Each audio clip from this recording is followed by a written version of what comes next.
آج ویو 360 میں صدر ٹرمپ کے کورونا ٹیسٹ پازیٹیو آنے کے بعد امریکہ میں اس بار کے صدارتی انتخابات میں سیاسی ہلچل۔ خیبر پختونخوا میں گھریلو تشدد بل گزشتہ 6 سال سے اسمبلی سے پاس ہونے کا منتظر۔ یہ 750 لوگوں کا ہال ہے، لیکن 750 میں ہم نے 130 ایڈجسٹ کیے ہیں۔ اور جانیں گے کہ کورونا وائرس کے پھیلاؤ کو روکنے کے لیے بند کیے جانے والے شادی ہالز کا اب کیا مستقبل ہے۔ وائس آف امریکہ واشنگٹن سے آپ سب کو خوش آمدید۔ آپ دیکھ رہے ہیں پروگرام ویو 360۔ میں ہوں اسد اللہ خالد۔ آج ہم کیپٹل ہل کے سامنے کھڑے ہیں اور کیپٹل ہل کے لیے آنے والے چند مہینے انتہائی اہم ہیں۔ امریکی صدر اور ایوان نمائندگان کے انتخابات کے علاوہ امریکی سینٹ کی بھی 1/3 نشستوں کا فیصلہ نومبر میں ہونے جا رہا ہے۔ امریکہ کے 2020 کے صدارتی انتخابات جو پہلے ہی تاریخی نوعیت کے انتخابات مانے جا رہے تھے، صدر ٹرمپ کے کورونا وائرس سے متاثر ہونے کی وجہ سے اور بھی غیر معمولی حیثیت اختیار کر گئے ہیں۔ اگرچہ صدر ٹرمپ کو کل ہسپتال سے ڈسچارج کر دیا گیا، ان کے فزیشنز کے مطابق وہ ابھی مکمل طور پر خطرے سے باہر نہیں ہیں۔ اب جبکہ امریکی انتخابات میں 1 ماہ سے بھی کم کا عرصہ باقی رہ گیا ہے، آنے والے دنوں میں امریکہ بھر کی نظریں صدر کی صحت پر مرکوز رہیں گی۔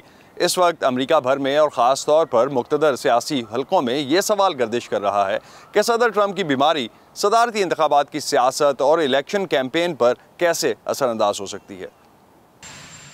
صدر ٹرمپ کا کورونا وائرس کا ٹیسٹ مثبت آنے کے بعد نہ صرف ان کی صحت کے حوالے سے بلکہ 3 نومبر کے صدارتی انتخابات پر اس کے ممکنہ اثرات کے بارے میں بھی بہت سے ابہام پیدا ہوئے ہیں۔ جانس ہاپکنس یونیورسٹی کے مطابق دنیا بھر میں 3.5 کروڑ سے زیادہ افراد اس وائرس سے متاثر ہو چکے ہیں۔ صدر ٹرمپ کو ایک ایسے وقت کورونا وائرس لاحق ہوا ہے جب وہ اور ان کے صدارتی حریف جو بائیڈن سیاسی مہم جوئی کے آخری مہینے میں داخل ہوئے۔ بائیڈن ٹیم نے صدر ٹرمپ میں کووڈ-19 کی تصدیق کے بعد ان کے خلاف منفی سیاسی اشتہارات روک دیے۔ ریپبلکن نائب صدارتی امیدوار مائک پینس اور ان کی ڈیموکریٹک حریف کاملا ہیرس کے درمیان مباحثہ بدھ کو ہونا ہے، جبکہ عوامی رائے کے کئی جائزے صدر ٹرمپ پر جو بائیڈن کی برتری دکھا رہے ہیں۔ لیکن اب اس سوال میں دلچسپی بڑھ رہی ہے کہ صدر ٹرمپ کی صحت سیاسی مہم جوئی کے باقی ماندہ ہفتوں پر کیسے اثر انداز ہوگی۔ ایک تبدیلی تو بائیڈن کیمپ میں محسوس کی گئی کہ صدر ٹرمپ سے اختلاف کے ساتھ ہی ان کی بیماری پر تشویش کا اظہار بھی کیا جائے۔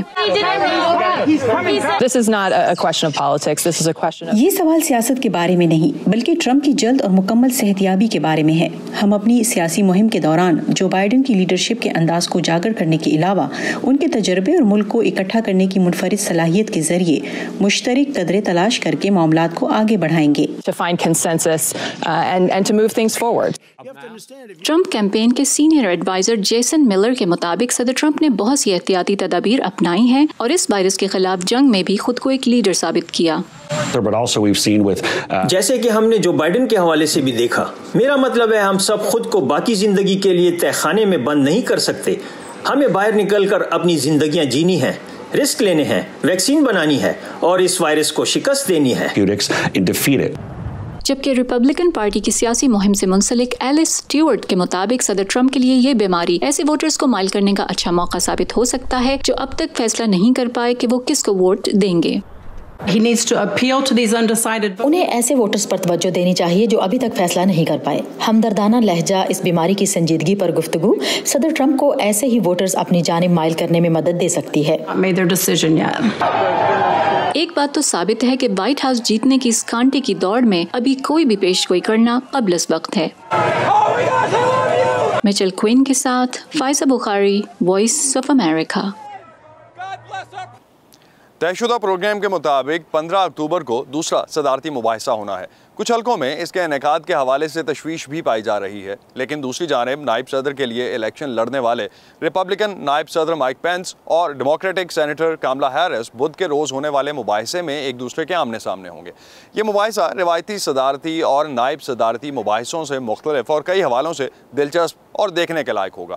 آئیے جانتے ہیں اس رپورٹ سے کہ اس مباحثے میں مختلف ہوگا کیا۔ نائب صدر کے عہدے کے لیے امیدواروں کے درمیان مباحثہ سیاسی طور پر کم اہم سمجھا جاتا ہے۔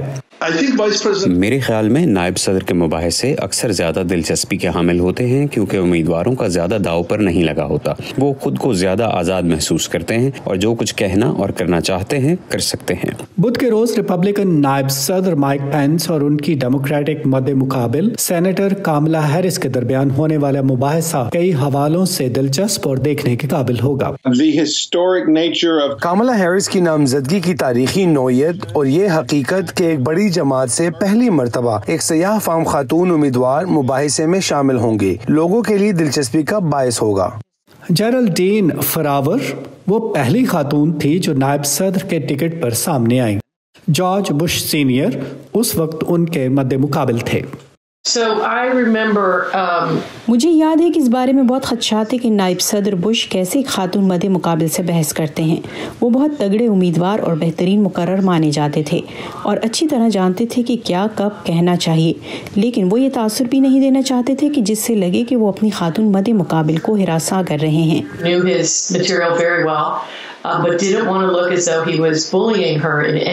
سن 2008 میں ووٹرز سارا پیلن اور جو بائیڈن کا مباحثہ سننے کے بھی بہت مشتاق تھے.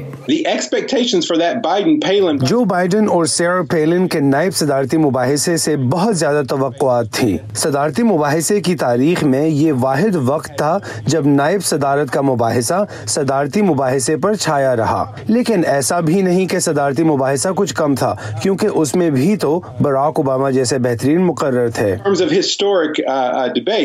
اور اب صدر ٹرمپ میں کورونا کی تشخیص کے بعد مائک پینس اور کاملا ہیرس سے زیادہ توقعات وابستہ ہیں. کاملا ہیرس سینٹ کی کمیٹی برائے انصاف میں چپتے ہوئے سوالات کے لیے جانی جاتی ہیں. وہ خوب جانتی ہیں کہ کس سوال کا جواب کیسے اگلوانا ہے، لہٰذا میرے خیال میں وہ ایک مضبوط مقرر ہو سکتی ہیں. دوسری جانب پینس مشکل حالات میں بھی حواس بحال رکھنے اور جوش سے زیادہ ہوش سے کام لینے کے لیے مشہور ہیں، لہٰذا ان کا کسی جال میں پھنسنا مشکل نظر آتا ہے. بیماری سے قطع نظر صدر ٹرمپ 74 اور جو بائیڈن 77 سال کے ہیں، جبکہ اس نائب صدارتی مباحثے کے دورس نتائج ہو سکتے ہیں. اگر 4 سال پہلے کی طرح پینس اس بار بھی اچھے مقرر ثابت ہوئے تو 2024 کے لیے وہ ریپبلکن جماعت کے ایک مضبوط امیدوار ثابت ہو سکتے ہیں، اور یہی کاملا ہیرس کا معاملہ ہے. ان کی عمر کو دیکھ کر آپ ان کے ایک طویل سیاسی مستقبل کی پیشگوئی کر سکتے ہیں. لیکن تجزیہ کاروں کی نظر میں اتنی دور کی سوچ ان کے موجودہ مقصد سے انہیں دور کر سکتی ہے، لہٰذا ابھی انہیں اپنی موجودہ مہم پر ہی توجہ دینے کی ضرورت ہے. میرے خیال میں کاملا یہ دلائل دیں گی کہ کیوں صدر ٹرمپ کو دوبارہ آفس نہیں سنبھالنا چاہیے، اور پھر پینس اپنے 4 سالوں کی کارکردگی کا دفاع کریں گے. یہ سب دیکھنا دلچسپی سے خالی نہیں ہوگا. نائب صدارت کے امیدوار بدھ کے روز ریاست یوٹا کے شہر سالٹ لیک میں آمنے سامنے آ رہے ہیں. سٹیو ریڈش کے ساتھ ندیم یعقوب، وائس آف امریکہ. امریکی صدارتی انتخابات کے حوالے سے اہم معلومات جاننے کے لیے اور اس کے علاوہ پاکستان اور خطے بھر کی خبروں کے لیے آپ آ سکتے ہیں ہمارے فیس بک پیج facebook.com/VOA اردو پر. ٹویٹر اور انسٹاگرام پہ ہمارا ہینڈل ہے @urduvoa. تازہ ترین خبریں، اہم واقعات، آڈیو ویڈیو رپورٹس اور تجزیے دیکھنے، سننے اور پڑھنے کے لیے ڈاؤن لوڈ کیجیے VOA اردو کی نئی ایپ. خبریں اب ہر وقت آپ کی مٹھی میں.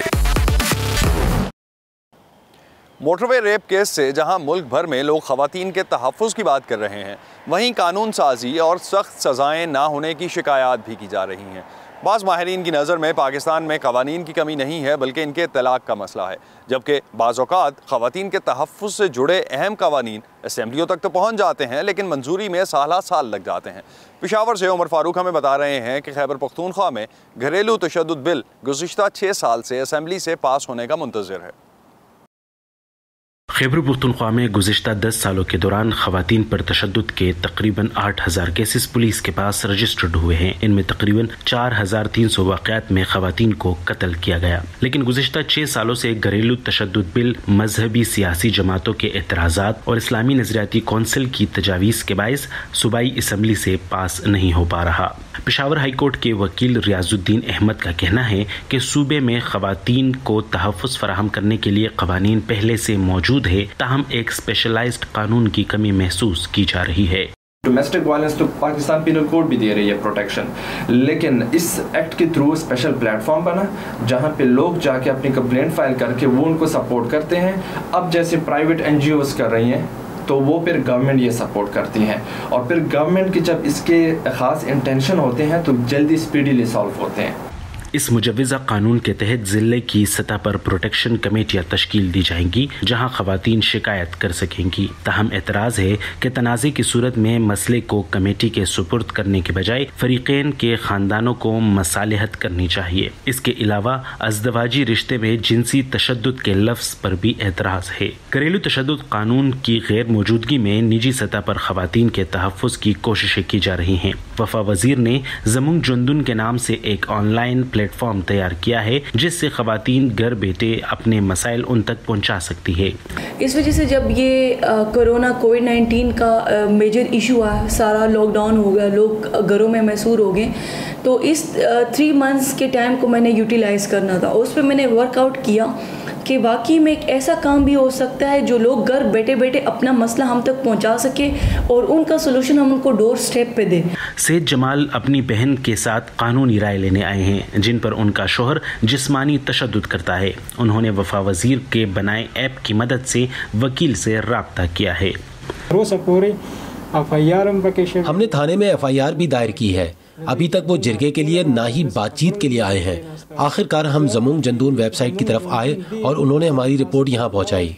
صوبائی اسمبلی کے وومن پارلیمنٹری کاکس کی رکن عائشہ بانو نے صنفی برابری کے لیے اقوام متحدہ کے بنائے گئے اتحاد UN وومن کے ساتھ مل کر خواتین کے لیے موجودہ قوانین میں خامیوں اور نئے قوانین کی ضرورت پر ایک تجزیہ کیا ہے۔ وہ کہتی ہیں کہ گھریلو تشدد کے ساتھ ساتھ کئی دیگر معاملات پر قوانین کی کمی یا ان کے اطلاق میں کمزوری خواتین کو کمزور کر رہی ہے۔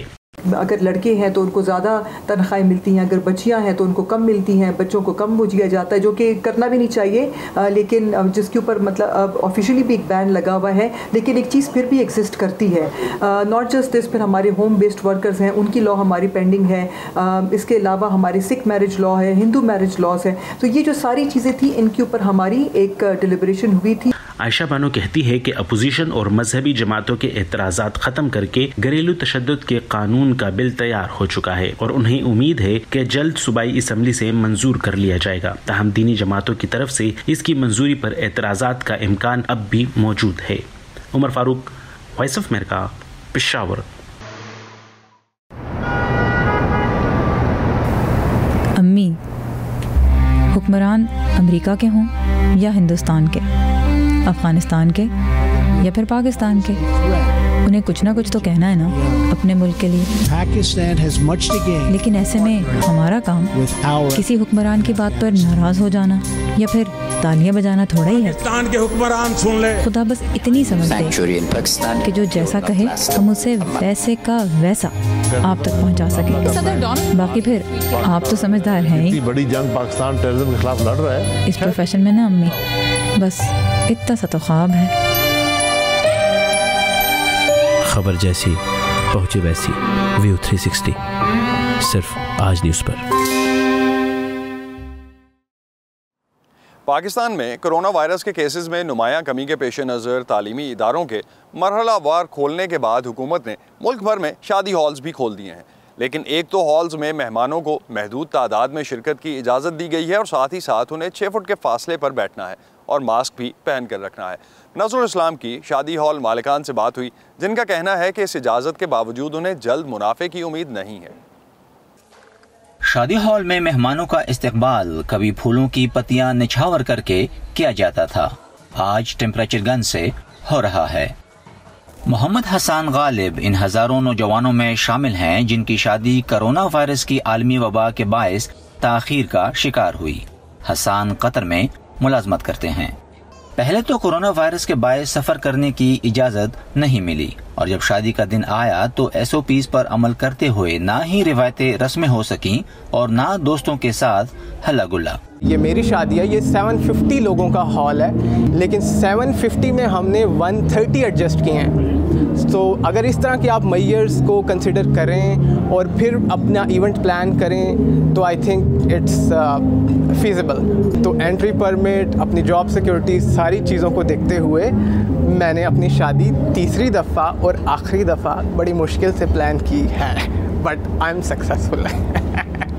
I am very happy. الحمد للہ ہم لوگوں نے ایٹ لیسٹ SOPs کو فالو کیا ہماری نیشن نے. تو فائنلی ہم نے آج یہ دن دیکھا ہے کہ ہم لوگ جو ہے یہ ایونٹ کر سکیں. سماجی فاصلے کو یقینی بنانے کے لیے شادی ہالز کو گنجائش سے آدھے مہمانوں کو جگہ دینے کی اجازت ہے.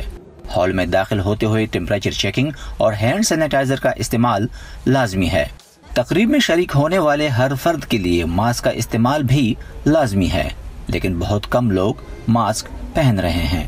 ہال مالکان کا کہنا ہے کہ جب شادی بیاہ کا سیزن عروج پر تھا تو ہالز بند کرنے پڑے اور اب کاروبار کھل تو گیا ہے مگر منافع بخش نہیں. SOPs کی وجہ سے ہمیں کافی ہماری اسٹرینتھ ریڈیوس ہمیں کرنی پڑتی ہے. اگر ہماری 800 ہے تو اس پہ 50% ہم 400 کے اوپر کام کر رہے ہیں. لوگوں کو ہم گائیڈ کرتے ہیں کہ SOPs کے مطابق آئیں. کچھ لوگ ہیلتھ کانشیس بھی ہیں کووڈ کی وجہ سے، اس لیے وہ تھوڑا اتنا لوگ گیسٹ نہیں آ پا رہے جتنے اس سے پہلے تھے کووڈ سے. لیکن شادی ہالز کھلنے سے صرف مالکان کا ہی نہیں، اس کاروبار سے جڑے لاکھوں دیگر افراد کا روزگار بھی بحال ہو گیا ہے. کرونا وائرس کی وجہ سے نہ صرف شادی ہالز بلکہ اس کے ساتھ منسلک دیگر کاروبار بھی شدید متاثر ہوئے تھے. اب 6 ماہ بعد حکومتی اجازت ملنے کے بعد کاروباری حضرات کا کہنا ہے کہ کاروبار کے مکمل بحال ہونے میں اچھا خاصا وقت لگے گا. ابو بکر امین کی دکان پر رنگ برنگے پھولوں کی بہار ہے، مگر گاہک اکا دکا ہی ہے اور وائرس کی دوسری لہر کا خدشہ اپنی جگہ موجود ہے. جیسے پہلے سیزن ہوتا تھا اسی طرح کام نہیں ہے. 1 ماہ بعد کام ہوتا ہے، وہ بھی اتنا گزارا نہیں ہے. لات چاہت ابھی سیٹ نہیں ہوئی. 2-3 گاڑیاں ڈیلی میں آتی تھی پہلے، اب کبھی ہفتے میں 1 گاڑی آ جاتی ہے، 1 ماہ بعد 1 گاڑی آ جاتی ہے. اس طرح سسٹم چل رہا ہے ابھی. شادی بیاہ کی تقریبات سے جڑے کاروبار کرنے والوں کو انتظار اس دن کا ہے جب حالات معمول پر ہوں گے اور تقریبات کی رونقیں پھر سے لوٹ آئیں گی. تب تک بڑے بڑے ہالز میں مہمانوں کو دور دور بٹھا کر ہی کام چلانا ہوگا تاکہ جرمانہ اور کورونا دونوں سے بچا جا سکے. نظر الاسلام، وائس آف امریکہ، اسلام آباد. استنبول کے سعودی سفارت خانے میں سعودی صحافی جمال خشوگی کے بہیمانہ قتل کو 2 سال ہو گئے. انسانی حقوق کے سرگرم کارکن اور امریکی قانون سازوں کا کہنا ہے کہ انصاف کے لیے لڑی جانے والی جنگ ابھی ختم نہیں ہوئی. خشوگی سعودی شہری ہونے کے ساتھ ساتھ امریکی گرین کارڈ ہولڈر بھی تھے.